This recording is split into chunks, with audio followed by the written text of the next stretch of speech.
Tribes நேயர்களுக்கு வணக்கம். இன்றைய நிகழ்ச்சியில் நம்மோடு பேச ஊடகவியலாளர் திரு சதீஷ் அவர்கள் இணைந்துள்ளார். வாருங்கள் அவரோடு பேசுவோம். வணக்கம். வணக்கம். 2026 சட்டமன்ற தேர்தலுக்கான பிரச்சாரம் தமிழ்நாடு முழுக்க சூடு பறக்க நடக்க ஆரம்பிச்சிச்சு. அதில் குறிப்பாக புதுசாக தொடங்கின தாவேக்கா அவங்களோட பிரச்சாரம் என்னடா இது இப்படிப்பட்ட பிரச்சாரமா அப்படின்னு சொல்லி தமிழ்நாடு மக்கள்லாம் வியக்கிற அளவில் ஒரு பிரச்சாரத்தை பல தொகுதிகளில் பண்ணிட்டு இருக்கிறாங்க. அப்படி தாவேக்காவோட பிரச்சார பயிதாவங்களை தான் நம்ம பேசலாம்னு சொல்லி உங்களை அழைச்சோம். அதுக்கு முன்னாடி இன்னொரு முக்கிய செய்தி என்னன்னா, விஜய் பெரம்பூரில் நிற்கிறார்ல, அங்கே இருக்கக்கூடிய அவரோட தலைமை அலுவலகம் அதுதான் தாவேக்காவோட தேர்தல் பிரச்சாரத்துக்கான தலைமை அலுவலகம். அந்த பகுதிக்கான பிரச்சார அலுவலகமும் அதான். அந்த பிரச்சார அலுவலகம் இன்னும் திறக்கவே படல அப்படின்றது அங்கே இருக்கிற தாவேக்காவோட வேதனையாக இருக்குது. அவர் வேட்புமனு தாக்கல் செய்ய வந்தப்போ அதை திறந்து வைப்பார்னு எதிர்பார்த்தாங்க. மெனக்கெட்டு அதை பயங்கரமாக ஆல்ட்ரேட் பண்ணி, ஏன்னா உச்சபட்ச ஸ்டார் ஆச்சே, தங்க நட்சத்திரமாச்சே, அதனால அவர் வருவார், உட்காருவார், இங்கே இருந்தால் வேலை பார்ப்பாரு அப்படிலாம் சொல்லி அதை கட்டிட்டானுங்க. பிரம்மாண்டமாக கட்டிட்டாங்க. ஏசி ஃபுல்லாக ஃபுல் ஏசி தான். தலைவன் தாங்க பிடிக்க மாட்டாருங்க. அவர் உயிர் ரொம்ப முக்கியம் எங்களோட கட்சிக்கு, சரிதானே? அப்போ அப்படிலாம் இருக்கும்போது அவர் வந்தார். 4 இடத்துல பிரச்சாரம் பண்ணக்கூடிய இடத்துல 2 இடத்துல தான் பிரச்சாரம் பண்ணார். இந்த பக்கம் இதெல்லாம் வேற திறந்து வச்சு நேரத்தை போக்கணுமா, நான் எப்படி இங்கே வரப்போகிறது இல்லைன்னு மறுபடியும் பனையூர் பங்களாவில் போய் பதுங்கிட்டார். ஓகேங்களா? ஸோ அது திறக்கப்படாமல் இருக்குது. இப்பொழுது வரை சரவண பெருமாள் அப்படிங்கிறவர் அங்கே இருக்கிற அவங்களோட கட்சி நிர்வாகி, அவரோட ஆஃபீஸ்ல இருந்து தான் எல்லா வேலையும். சரவணன். ஆமாம், அவரோட அதாவது பெரம்பூர் தொகுதிக்கான வேலை, சட்டமன்ற தொகுதிக்கான வேலை அவங்க ஆபீஸ்ல தான் அந்த வேலையை நடக்குது. ஆமா, இதுதான் லட்சணம். இது விஜயோட தொகுதியிலே இதுதான் லட்சணம். அப்படின்னா அப்ப அந்த சத்யகுமாருங்கிற அப்படிங்கிறவர்லாம் அவர் யோசிச்சு பாருங்க. அவர் நடந்து போய் பிரச்சாரம் பண்ணலாம், அதெல்லாம் நியாயமானதுதான், சரிதானே? அதுல நம்ம ஒண்ணும் இல்ல. அவர் ஆனா சொல்றாரு, விஜய் என்ன சொல்றாருன்னா, எவ்வளவு வசதிகள் இருந்தாலும் அதெல்லாம் விட்டுட்டு வந்துட்டு எல்லா வழிகளையும் தாங்கிட்டு உங்களுக்காக தான் வந்திருக்கிறேன் அப்படின்னு பேசுறாரு. பெரம்பூர் அவரோட தொகுதி தானே, அவ்வளோ பேசுகிறாருல்ல. அங்கே வந்தார், பிரச்சாரத்துக்கு வந்தார். அவருடைய கால் அந்த மண்ணில் பட்டுச்சா? கொஞ்சம் யோசிச்சு பாருங்க. அந்த மண் அவருக்கு தீண்டப்படாத மண்ணாக இருக்குதா? இல்லை, நான் கேட்குறேன். இல்லை அந்த மண் அவருக்கு அவ்வளோ அந்நியமாக இருக்குதா? இல்லை அந்த மண்ணில் கால் வச்சா அவருக்கு வேறு எதுவும் பிரச்சனை ஆகிடுமா? மனசு கிடையாது. அவர் அதுக்கு வரல.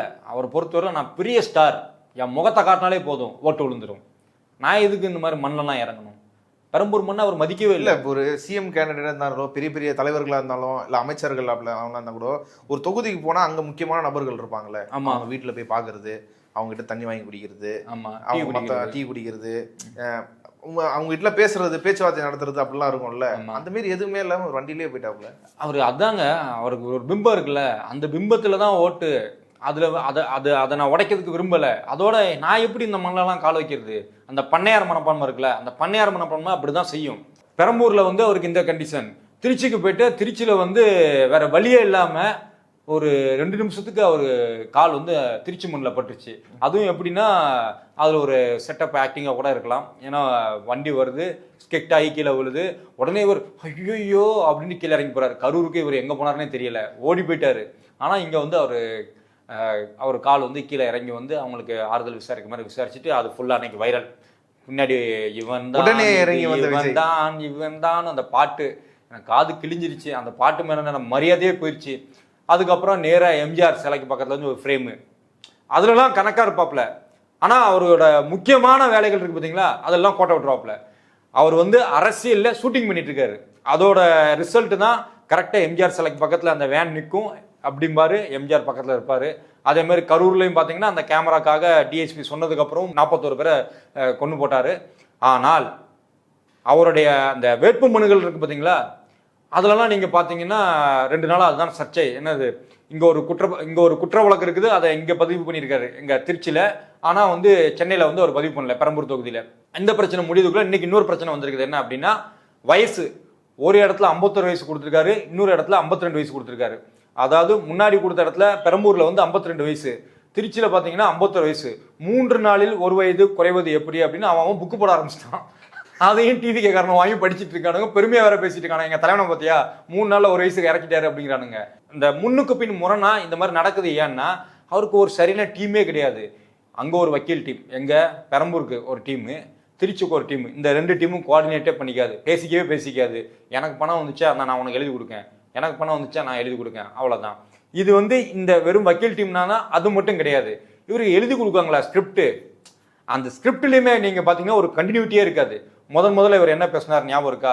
எனக்கு அழுத்தம் கொடுக்க முடியுமா, அங்க மக்கள்லாம் முடியுமா, நான் யாரு தெரியுமா, எனக்கு அழுத்தம் கொடுக்க முடியுமா அப்படின்னாரு.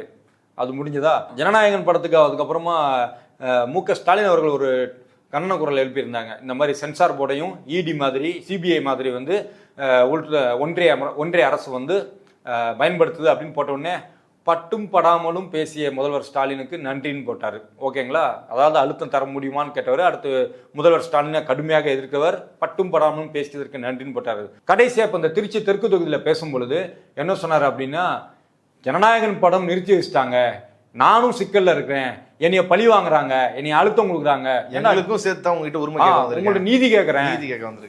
அதாவது அங்க என்னன்னா கரூர்ல என்னன்னா 40 பேர் செத்ததுக்கு நீதி என்னன்னா விஜய் வந்து முதல்வர் ஆகணும்.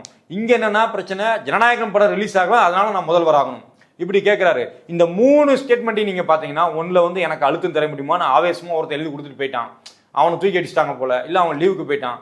அடுத்தவன் வந்து முதல்வருக்கு நன்றின்னு ஒருத்தன் எழுதி கொடுக்கான், அவனையும் அனுப்பி விட்டாங்க. 3வது ஒருத்தன் வந்தான், இதுக்கு முன்னாடி நடந்த கதையெல்லாம் இவனுக்கு தெரியாது, இதை நான் அப்படி சென்டிமெண்டா மாத்திரண்டு இவன் ஒரு வகையில எழுதி கொடுக்குறான். ஆக இவருக்கு ஒரு உருப்படியான எந்த டீமும் கிடையாது, அவரும் உருப்படி கிடையாது, அவர் சுத்தி இருக்கிறவங்களும் உருப்படி கிடையாது, அது மொத்தமா அந்த கட்சியே உருப்படி கிடையாது. இன்னும் சுருக்கமா சொன்னா எல்லா கட்சியும் பறந்து கொஞ்சம் நாள் கழிச்சு வந்து சீரழியும். இந்த கட்சி எப்படின்னு பாத்தீங்கன்னா சீரழில தான் பிறந்திருக்குது. தமிழ்நாட்டுல மதுரைக்கு அந்த பக்கம் ஒரு பல மாவட்டங்கள் இருக்குங்கிறது வந்து விஜய்க்கு தெரியுமா தெரியாதா? அவர் படம் அங்கே ஓடுது, அவருக்கு அங்கே ரசிகர் மன்றம் இருக்குது, அங்கே வந்து டிவிக்கேன்னு சத்தம் போடுறதுக்கு ஆட்களும் இருக்காங்க, அதுக்கெல்லாம் அந்த மாவட்டங்கள் தேவைப்படுது. ஆனால் இப்போது வரை அவர் கட்சி ஆரம்பித்ததுக்கு அப்புறம் மதுரைக்கு அந்த பக்கம் போயிருக்காருன்னா கிடையாது. 2 வருஷத்துக்கு மேல ஆச்சு. இது வரைக்கும் மதுரைக்கு அந்த பக்கம் போனதே கிடையாது. அவருக்கு அந்த ஊர்லாம் இருக்குமா என்னன்னே தெரியாது.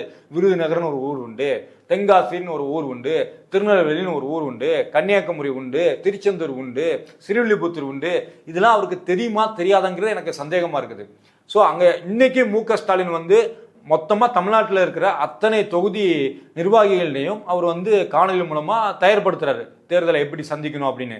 ஆனா இவர் பன்னீர் பங்களால போனவர் தான். தேர்தல் நடத்தை விதிமுறைகள் வந்த பிறகு கிழிச்சுவாரு நட்டிடுவாருன்னு ஆதரவு கூறினார். வந்து 10 நாளாவது 10 நாள்ல வேட்புமனு தாக்கல் செய்ய மட்டும்தான் வந்திருக்கிறாங்க. 2 தடவை வெளில வந்திருக்காரு. அதுவும் வேட்புமனு தாக்கல் செய்ய இல்லைன்னா அதுக்கும் வந்திருக்க மாட்டார், சொல்லியிருப்பாப்ல. அதை விட இன்னொரு கூத்து என்ன நடக்குது அப்படின்னா, இவர் வேட்புமனு தாக்கல் செய்ய போனா இவர் பின்னாடியே புஷி ஆனந்த், இவர் பின்னாடியே வந்து ஆதவர்ஜனா எல்லாரும் திருச்சிக்கு போயிடுறாங்க. இவங்க தொகுதி பாத்தீங்கன்னா அம்போன்னு கிடக்குது. இங்க யாரும் பிரச்சாரம் பண்ண லீவ் விட்டுருக்காப்புல, எல்லாரும் அவங்க தொகுதிக்கு போயிட்டாங்க. ஆமா, அவர் லீவ் விட்டா இவங்க தொகுதியில பிரச்சாரம் பண்ணுவாங்க, அவர் வந்துட்டார், எல்லாரும் அவர் கூட சேர்ந்து பிரச்சாரம் பண்ண போயிருவாங்க. ஆக ஒட்டுமொத்தமாக அரசியல்னா என்னன்னு தெரியாத, இல்ல மக்களோட வழிகள் எதுவுமே புரியாத, நான் முதல்வர் ஆக வேண்டும், என்னுடைய சினிமா புகழ் இருக்கு, அதன் மூலமாக நான் முதல்வர் ஆக வேண்டும்ங்கிற ஒரே நோக்கத்துல பல அடிமைகளை வைத்து ஏதோ ஒரு கட்சின்னு ஒன்று நடத்திட்டு இருக்காங்க. அதற்கு மக்கள் தக்க பாடம் புகட்டுவார்கள். சத்யகுமார் அவர் வந்து திருத்தணி தொகுதியில அவர் பண்ணதுதான் இன்னைக்கு இப்படி ஒரு அப்படின்ற மாதிரி ஒரு பிரச்சாரம். எப்படி பாக்குறீங்க அதை? திருத்தணி தொகுதியில அவர் தாவைக்க வேட்பாளராக நிற்கிறாரு. சரியா நிற்கிறாரு. ஆமா, உண்மையிலே அவர் ஒத்தியில தான் நிற்கிறாரு, நடக்கிறாரு, படுக்கிறாரு, பொருள்றாரு. அவர் ஒருத்தர் தான் நான் கிரவுண்ட்லேயே சிரிச்சமேனிக்கே இருக்காரு, என்ன பண்ணாலும். அதான் அந்த மனுஷனுக்கு வந்து தெய்வீக மனசு நம்ம சொல்லுவோம்ல, அந்த மனசு இருக்குல்ல சார், அது அவருக்கு தான் பொருந்தும். அவர் வந்து பேக்ரவுண்டில் பார்த்தீங்கன்னா நீங்கள் கேடி ராகவனாக இருக்கட்டும், இல்லை பானு கோம்ஸாக இருக்கட்டும், இவங்கெல்லாம் சிரிச்சுட்டே இருப்பாங்க, ஆனால் நம்மளை மிளகா அரைச்சிடுவாங்க. இவர் அதே பேக்ரவுண்டில் வந்து ஆர்எஸ்எஸ் பேக்ரவுண்டு, அது ஒரு கன்னிங்கான பேக்ரவுண்ட் இருக்குல்ல, அதுலேருந்து வந்தவர் தான். எப்படி சொல்கிறேன் அப்படின்னா, ஆதன் டிவியில் இவர் அறிமுகமாகிறாரு. ஆதன் டிவி சவுக்கு சங்கர் போன்ற பல மாதேஷ் போன்ற பல பிரபல ஊடக புரோக்கர் பத்திரிகையாளர்களை நம்மளுக்கு அறிமுகப்படுத்திய பெருமை மிகுந்தது.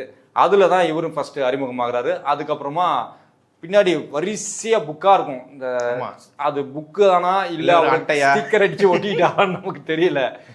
சட்ட நிபுணர் வேற, சரிங்களா? அவர் வந்து தாவைக்க எங்கெங்கெல்லாமோ போய் பார்த்தாரு, அவருக்கு எங்கேயும் செட் ஆகல. சரக்கு இல்லைன்னு விட்டுட்டாங்களா, இல்ல இது நமக்கு பொருந்தாதுன்னு விட்டுட்டாங்களான்னு தெரியாது. ஆனா இந்த இடத்துல டிவிக்கேல போய் சேர்ந்துட்டாரு கரெக்டா. இது ஒரு தற்கொலை கூட்டம்னு எல்லாரும் விமர்சிச்சுட்டு இருக்காங்க. அந்த கூட்டத்துல போய் இவர் கரெக்டா மேட்ச் ஆயிட்டாரு, ஃபிக்ஸ் ஆயிட்டாரு. இப்போ அவருக்கு வந்து திருத்தணியில வந்து அவருக்கு தொகுதி கொடுத்துட்டாங்க, எம்எல்ஏ தொகுதி. பிரச்சாரம் பண்ணதுக்கு இப்படி ஒரு 10-20 பேராவது கூட இருப்பாங்கன்னு பார்த்தா இவர் தனியா சுத்துறாரு, தனியா பிரச்சாரம் பண்றாரு. டீ கடையில் டீ குடிச்சிட்டு பிடிச்சிட்டு வாங்க டீ குடிப்போம் அப்படிங்காரு.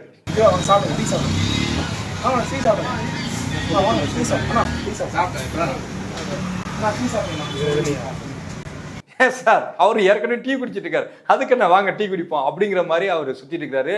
சுத்த பைத்தியகாரத்தனமா இருக்கு. 10ஆம் கிளாஸ் படிக்கிற பையன் போய் யாருக்கு ஓட்டு அப்படின்னு கேட்டுட்டு இருக்காரு. அவரே கேட்கிறாரு, என்ன கிளாஸ் படிக்கிற? 10ஆம் கிளாஸ் அப்படிங்கிறாரு. யாருக்கு ஓட்டு? டிவிக்குனா அப்படின்னு நிச்சயம், வெற்றி நிச்சயம், வெற்றி நிச்சயம், வெற்றி நிச்சயம், வெற்றி நிச்சயம், வெற்றி நிச்சயம், வெற்றி நிச்சயம். இல்ல யாரை பார்த்தாலும் சரி, ரோட்ல யாராவது போனாங்களும் அப்படிங்கிறாரு, இந்த பக்கம் திரும்பி இப்படிங்கிறாரு. அவருக்கு என்னடா அப்படி ஆச்சுன்னு கேட்டா அங்க இருக்கிற நிர்வாகிகள்லாம் சொல்றாங்க, எனக்கு ஒரு 13 பேர் போதும், அதுலயும் இந்த டிஷர்ட் போட்டுலாம் யாரும் வரக்கூடாது, இவங்கெல்லாம் பக்கத்தில் வந்து கஞ்சா ஸ்மெல் அடிக்குது. யாரு? டிவிகே காரங்களை அவங்க கட்சி எம்எல்ஏ கேண்டிடேட் சத்யகுமார் அவரே சொல்றாரு, இவங்கெல்லாம் பக்கம் வந்தால் கஞ்சா வாசம் அடிக்குது அப்படிங்கிறாரு. இந்த நிலையில தான் டிவிகேட பிரச்சாரத்தோட ஒரு எக்ஸாம்பிள். அதான் ஒரு பானை சோற்றுக்கு ஒரு பருக்கை பதம் சொல்லணும். நமக்கு பல பருக்கைகள் இருக்கு நீங்க பேசுறதுக்கு. முதல் இந்த பருக்கை தான். இந்த பருக்கை சத்யகுமார் வந்து தனியா நம்ம காதல் படத்துல பார்ப்போம்ல, அந்த மாதிரி இங்க வந்து டிவிகேன்னு இவர் சுத்திட்டு இருக்காரு. சொல்லுவார்ல, நம்ம கான்பிடண்டா இருங்க, என்ன சொல்லுவாரு, கான்பிடண்டா இருங்க, வெற்றி நிச்சயம் இல்ல. இவரோட கான்பிடன்ட் எங்கன்னா அவர் அசால்ட்டா இப்படி போட்டு இப்படி சொல்றாரு, நான் வீடியோ எடுத்து போட்டா போதும் மக்கள் ரீச் ஆகுது, நீங்க பிரச்சாரத்துக்குலாம் யாரும் வரத்தாவல, தேவையில்லை, வீடியோ போட்டே நான் வந்து வின் பண்ணிடுவேன் அப்படிங்கிறாப்புல. ஆனா இந்த டைம்ல இப்போ சோஷியல் மீடியாவை வந்து அதிகமா எல்லாரும் சோஷியல் மீடியால இன்ஃப்ளூயன்ஸ் ஆகுறாங்க. தாவேகா ஓரளவுக்கு அதிகமாவே மற்ற கட்சிகளை விட இன்ஸ்டாகிராம் இது போன்ற சோஷியல் மீடியால இன்ஃப்ளூயன்ஸ் பண்றாங்க. அப்போ அவர் அதை எடுப்படாது. அவர் சொல்றது வந்து இல்ல, சோசியல் மீடியா மூலமா நீங்க ரீச் ஆக முடியும், ஆனா அதோட தொடர்பு இருக்குல்ல, கிரவுண்டுக்கும் அதுக்கான தொடர்பு ரொம்ப அகலம், ரொம்ப வந்து விலகி தான் இருக்குது. அது இப்போ நீங்கள் கிரவுண்டில் ஒரு ஒர்க் பண்ணிவிட்டு அந்த ஒர்க்கை வந்து நீங்கள் விளம்பரம் பண்ணும்போது அது வந்து மக்களுக்கு ஞாபகத்தை தூண்டும், ஒரு நன்றி விசுவாசத்தை கொடுக்கும், இல்லை ஏதோ ஒரு வகையில் இம்ப்ரெஸ் பண்ணும். நீ எதுவுமே பண்ணாமல் யாரையோ திட்டிக்கிட்டு நீ வீடியோ போட்டுட்டு இருந்தேன்னா அது வந்து டைம் பாஸ் ஆகும், அதுவும் கூட செழிச்சிடும். இப்போ நமக்கே இன்ஸ்டாகிராமை திறந்தா இவங்க வேட்பாளர்கள் எல்லாருமே லைட்ஸ் ஆன் கேமரா எடிட் பண்ணதுக்கு அதாவது இந்த டிவிகே கட்சி ஆரம்பித்ததுலேருந்து தமிழ்நாட்டில் எடிட்டர்களுக்கு பயங்கர டிமாண்டு.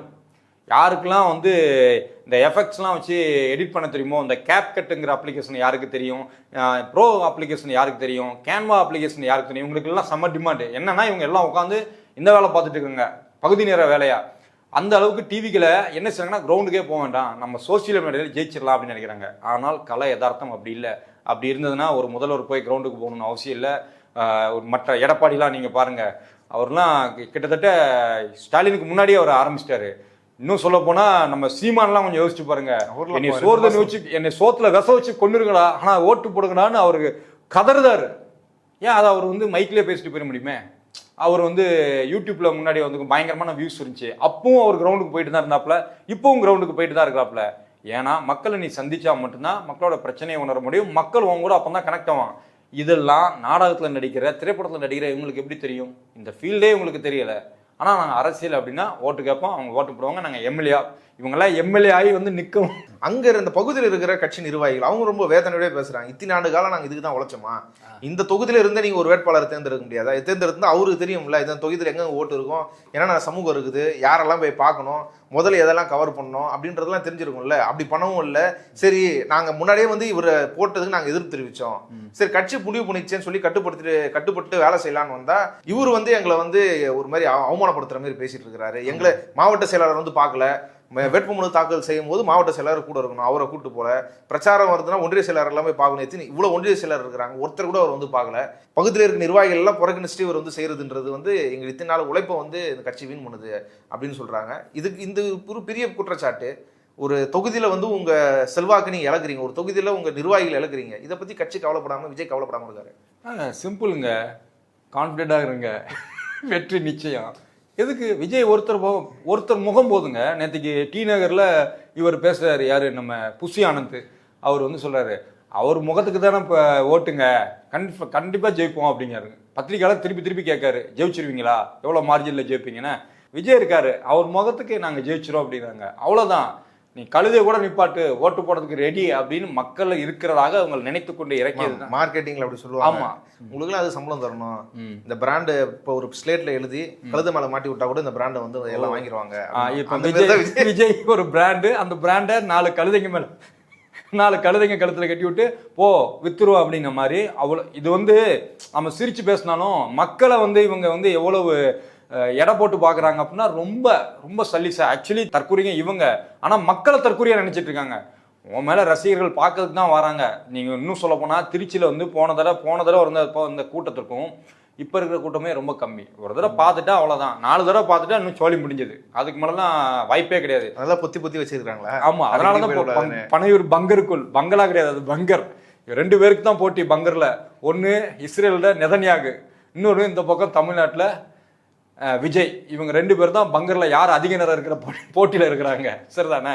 ஸோ அவங்களுக்கு மக்களை பற்றி கவலை இல்லை. இந்த ஓட்டு அரசியல் எப்படி இருக்கும், ஓட்டு எப்படி கேட்கணும், ஏன் அவங்க ஓட்டு போடணும் நமக்கு, அதெல்லாம் தேவையில்லை.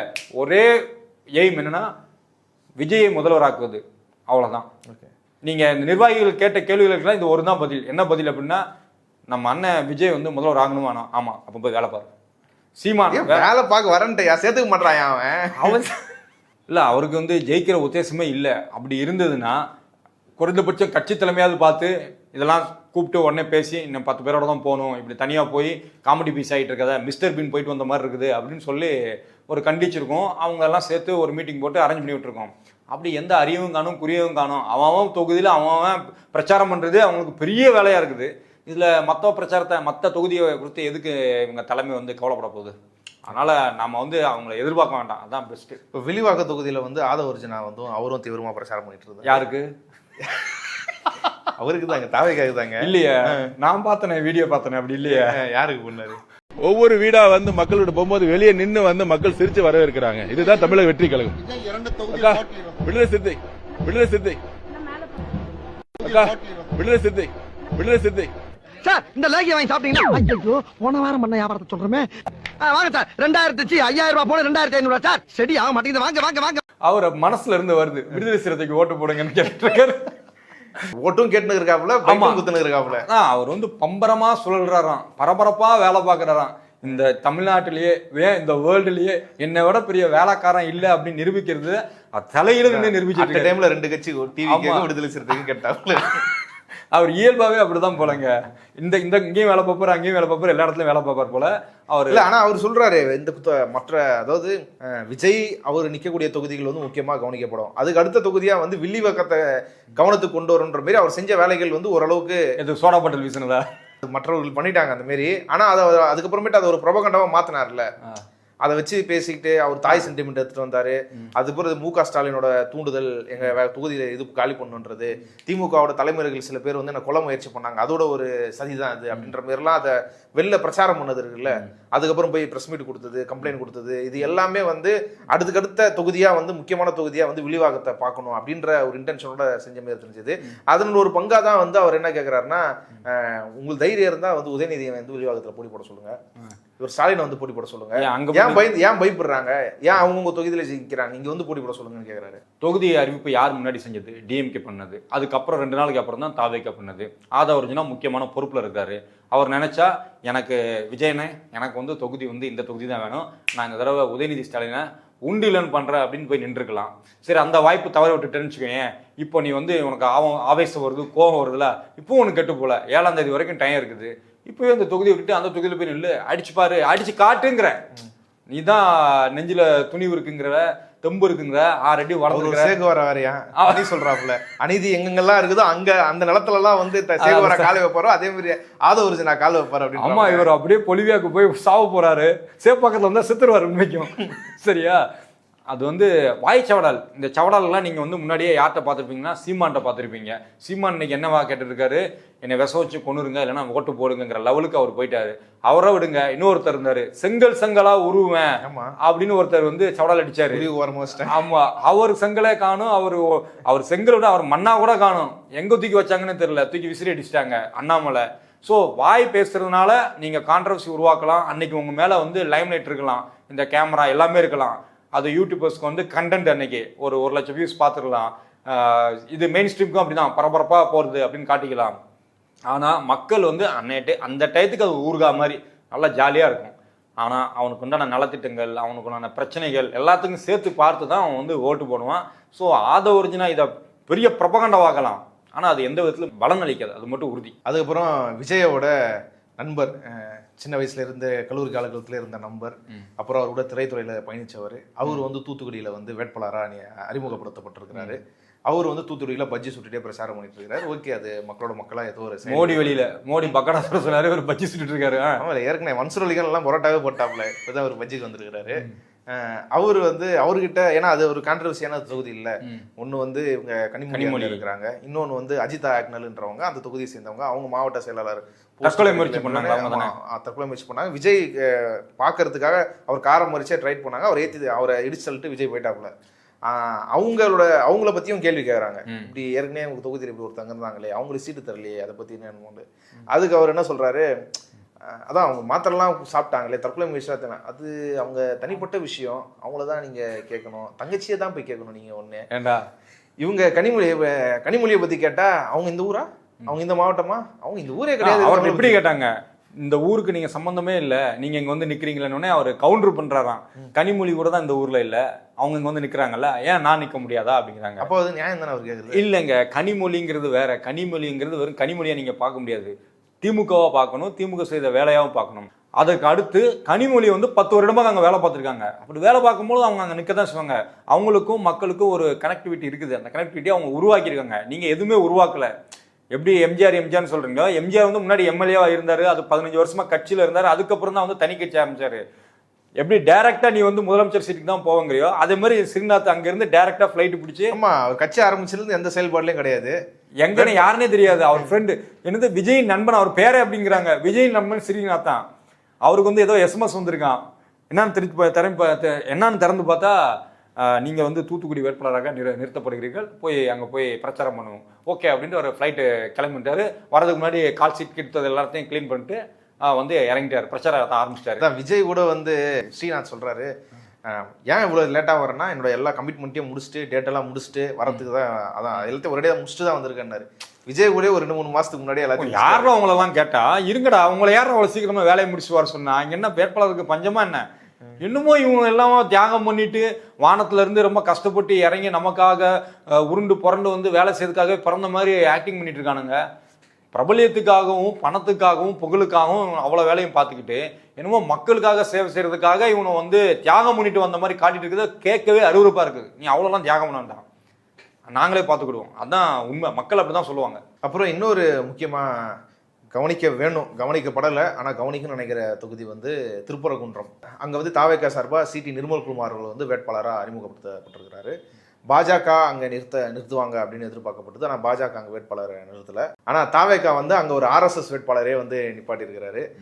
அது எப்படி இருக்குது? அங்கே வந்து 2000 பேர் கொண்ட நிர்வாகிகள் கூட்டம், ஒரு பூத்துக்கு 10 பூத்து இந்த மாதிரிலாம் வச்சிருக்கிறாங்க. யார் சிடிஆரா?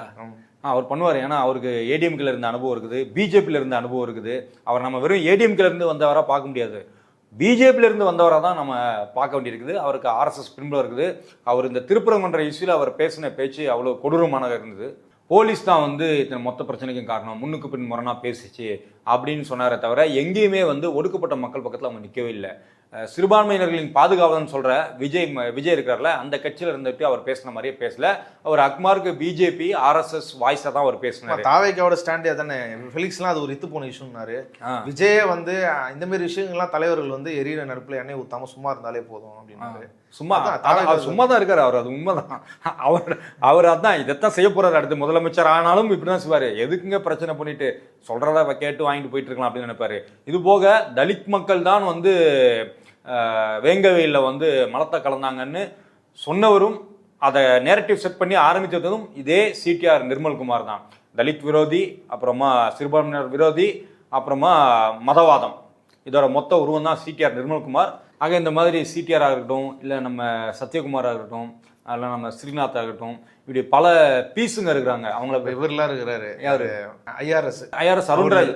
அவர் என்னன்னா இங்கே தீவிரமாக இருக்கிற மாதிரி இருக்குது. ஆனால் அவர் ஊரில் வந்து ஸ்டிக்கர் அடித்து இஷ்யூ பண்ணிட்டு இருக்கிறாரு. இங்கே வந்து இலவசமாக நாங்கள் எதுவும் கொடுக்க மாட்டோம், லஞ்சம் ஊழல் பண்ண மாட்டோம்னு சொல்கிறாரு. இவ்வளோ பணமும் அவருக்கு எங்கேருந்து வந்துன்னு தெரியல. இன்றைக்கி நம்ம பேசிகிட்டு இருக்கும்போதே 50 லட்சம் ரூபாய் ஒரு தாவேக்காவோட முக்கியமான நிர்வாகி வீட்டில இருந்து 50 லட்சம் ரூபாய் பறக்கும் படை வந்து தூக்கியிருக்காங்க. வேட்பாளரோட சொந்தக்கார வீட்டில் வேட்பாளர். அதான் அங்கே வந்து யாரும் யோக்கியம் இல்லை அப்படிங்கிறத விட இவ்வளோ வாய் பேசுறியா நீ இப்போ எவ்வளோ யோக்கியமா இருக்கணும். ஒரு வேட்பாளர் வந்து ஜிஎஸ்டி கட்டாம முறைகேடு பண்ணி அரெஸ்ட் பண்ணுறாங்க. ஆமா, பல வேட்பாளர்கள் வந்து எலெக்ஷன் வரதுக்கு முன்னாடி ஜெயிலுக்கு போகிறதுக்கோ இல்லை வேட்பாளர் தகுதியிலிருந்து நீக்கப்படுறதுக்கோ வாய்ப்பு இருக்கு. தாவேக்கால ஒருத்தர் வந்து 10 நாளைக்கு முன்னாடி தான் ஜாயின் பண்ணியிருக்காரு. என்னன்னா 10 நாளைக்கு முன்னாடி தான் அவருக்கு பெயிலே கிடைச்சிருக்குது.